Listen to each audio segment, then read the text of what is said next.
Yes, mukasi akatugera ko atolekere ekyatulese onakulwa nagamba VJ Junior the Incredible Kagujje Kawaji. Yeah, olwalero nasazeewo ngenda tandika okubanga mbawa updates ku firimu ze mba ngenda okufulumya within the course of the week oba eziba zigenda okufuluma enkeera. Nasazeewo ngenda kubanga nkikolanga so that obenga olina list yo bw'oba okutte ekkubo ogenda okufuna sinema ng'omanya firimu z'ogenda okufuna mu VJ Juniors Productions mungeremu oba endala. So kati olunaku lw'olwaleero firimu ezigenda okufuluma zigenda kubeera firimu nga 6 feature movies ezigenda okufuluma era ngenda tandika ozibreakinga mpola mpola osobole okufuna story zaazo so that oselectingemu z'onooba osobodde okulaba naye nga ate ekimanyi zonna bwe naazoogera yagalagana zonna ogenda kwagala okuziraba. Now kafirimu akasookera ddala ku list bakayita Salem's Lot. Kafirimu ka Salem's Lot kahora, purely horror, naye nga tekasufu nnyo kamala. Plot yako eri nti waliwo ekyalo kye baali bayita Salem oba baali bakiyita Jerusalem oba Yerusalemu naye nga bakisalako ne bakiyita Salem. Kakati waliwo omugagga eyakwata ekkubo okuva e Bulaaya n'ajja ku kyalo ekyo wabula n'aleetako keesi y'omufu ku kyalo ekyo. Keesi y'omufu kyonna ekyalimu kyafuuka akabasa ku kyalo. Kasema kali mu old setting. Abantu b'oku kyalo ekyo baali bantu bakkakkamu, baali bantu balungi, baali bantu bagonjebwa. Naye omugagga eyakwata ekkubo okuva e Bulaaya n'aleeta keesi y'omufu ku kyalo. Ekyali mu keesi y'omufu ekyalo kyafuuka akabasa. Nkakasa mujja kanyumirwa. Kakino kasema akalala bakayita the Killer's Game. Killer's Game is all about action, purely action packed. Okuva katandise paka gye kagwera ka action packed. Kakwatagana ku nsi y'abatemu, the assassins. Kati waliwo assassin omu eyali top yagenda n'afunamu obuzibu omutwe gwagenda ne guba nga gumuluma nga buli kaseera gumuluma n'akwata ekkubo n'agenda eri omusawo. Bw'atuuka eri omusawo n'amugamba nti munnaye twakukebedde ng'olina ekirwadde ekitawona ate tekirina ddagala. So kati ku lwange kye nsobola okugamba mu bufunze weeteeketeeke mu bulamu bwo kubanga olabikwa ekinene olina emyezi 3 ku bulamu bw'ensi eno. Musawo tunaddayo ne yeeteekateeka n'alaba engeri gy'asobola okufunzaamu obulamu bwe ate kikwasa ennaku nti yagenda ate n'agwa ne mu mukwano. Naye kati aba atambuza ensonga ze okweteekerateekera ebbanga ly'asigaza mu bulamu bw'ensi eno, omusawo n'amukubira essimu n'amugamba nti munnaye bwe baali batwala samples zo ze twakolako test okusobola okugezaako otegeera ki ekyali kikusumbuwa baazirebolinga mu bukyamu ne bateekako erinnya ly'omuntu omukyamu. So results ze twakuwa tezaali zizo. Ekituufu kiri nti tolina buzibu, oli mulamu era tambuza obulamu bwo nga bw'oteekeddwa obutambuza. Naye muganda wange yali alina enteekateeka ze ze yali ateeseteese. Enteekateeka ze ze yali ateeseteese zaali zireeteramu n'abalabe abaali beetaaga okumunyiga. Kakati nga bwe nkugambye nti ka action kole katandise paka gye kagwera nkakasa ogenda kukanyumirwa. Kasema akalala bakayita The Wasp. Now this is a psychological thriller. Kasema kano ngenda kukubiriza abakyala mwe mba musinga okkanoonya bakayita The Wasp. Kasema kano kakwatagana ku mwana w'obuwala eyina kyaliwe baali ba mukwano kuvira ddala nga bakyasoma. Naye ekyembi ne bagenda bafunamu obutakkaanya nga bakyasoma ne baawukana. Mu kwawukana ate ne baddamu ne basinkana mu bukulu. Waliwo ekyabagatta mu bukulu naye ate ekyabagatta nakyo tekyali kirungi. Kati waaliwo olutalo masekati gaabwe. Nkakasa kafirimu kano bw'onookalaba ng'oli mukyala togenda kuddamu era togenda sigala kyekimu. Ngenda kusaba okanoonye bakayita The Wasp. Now waliwo kafirimu akalala ku bufirimu obugenda okufuluma. Kafirimu akalala bakayita Miranda's Victim. Now Miranda's Victim purely it is called drama. Ko kagenda kubeera k'amateeka. Ate nga nabagamba ebiseera ebisinga nti bwe tuba tutudde ku firimu y'amateeka kikwetaagisa otuule okakane owulirize sinaki kijja kuyamba okusobola okugezaako okufunamu ekyokuyiga. Basically tubeera mu kusoma kye bayita amateeka.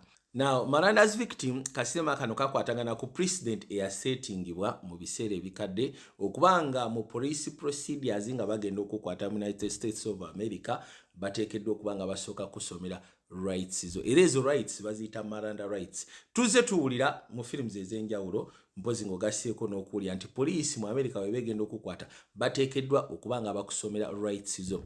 Now rights ezo baziyita Miranda rights. Ezigamba nti olina olukusa okusigala ng'osirise kyonna ky'oyogera kisobola okukosebwako mu kkooti y'amateeka.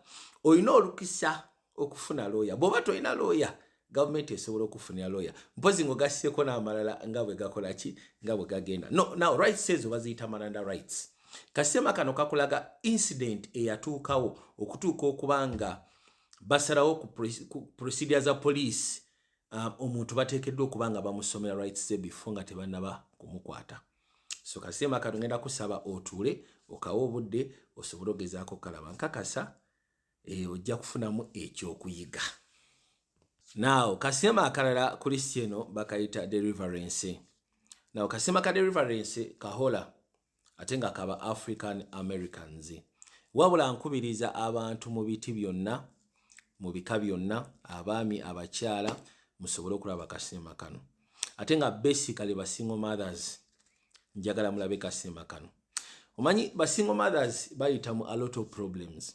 Ebimu ku bizibu bye bayitamu bibeera psychological, ebirala nga biri physical. On the part of the psychological problems mubeeramu spiritual issues ezibasumbuwa mu ngeri emu oba endala, ezibalemesa okugezaako okutambuza obulamu n'okutambuza embeera y'obulamu.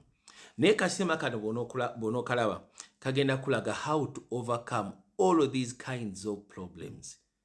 Oba ziri psychological, oba ziri spiritual, oba ziri physical. Kakulaga engeri gy'osobola okuovercominga these issues, these problems. Noddamu n'otambuza obulamu bwo ate noddamu n'obeera wakabi mu ngeri emu oba endala. So mbakubiriza Christiano kuliko kasema kayitibwa deliverance. Now kafilimu akalala Christiano bakayita See You on Venice. Kasema kano purely ka romantic drama, ka love story okuba katandise paka gye kagwera. Kasema kano kakwatagana bami ku muvubuka ayina incident waliwo ebyatukawo in his life, tebyali birungi ebyamuleetera okubanga obulamu bwe bambi psychologically breaking down. Yatuka ne ku incident eyagala okwetta. Wabula abaakutte ko bogenda okwetta waliwo omwali yamulaba. Omwala oyo bwe yamulaba yafubanga bw'asobola ogezaako muyimiriza obutakola kikolwa kyakwetta kwejja mu bulamu bw'ensi eno. Naye bambi omwala yali so kind and calm era yajja mu bulamu bwe n'abeera ekintu ekyenjawulo. N'amwerabiza n'ebiri ebyali byatuukawo mu biseera biri ebikadde byali bimusindikiriza okwagala okwetta. Ate ne bagenda bagwa mu mukwano. Naye ate mugwa mu mukwano ate ne wabaawo ebituukawo ebiteetaaga kunyumya.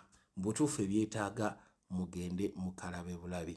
Naye nga bwe nkugambye it's a romantic drama, it's a love story and it is inspiring. Ojja kaagala, ojja kanyumirwa. Na kulisi yaffe egenda ofuluma mu nnaku zino nkomekereza ne kasema akayitibwa The Forge. Kasema kano kapya ne mu sinema tekannatuuka.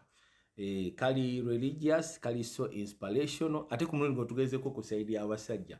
Ndoza sigala na kwetaaga kawa details nyingi. Kayitibwa The Forge. So lisi yaffe bwetyo bweri eya filmu ezigenda ofuluma mu nnaku zino before weekend. Kuliko sinema eyitibwa Salem's Lot, kuliko The Killer's Game, kuliko akayitibwa Wasip, kuliko akayitibwa Melinda's Victim, kuliko akayitibwa See You on Venice, The Riverlands, posing ogaseko n'akayitibwa The Forge. So mbasaba listi nga bweri funa wogiwandiika osobola ogenda okuba ng'onoonya sinema ezo ziri mu VJ Juniors Productions. VJ Juniors Productions, Eva Chalemba Never Equad. Kakati nkomekereza mbagamba nti ku Lwomukaaga nga bwe mukimanyi tulina international break nene. International break nene. So kati twewaddeyo okusobola ogezaako kuba nga tubabeesabeesa.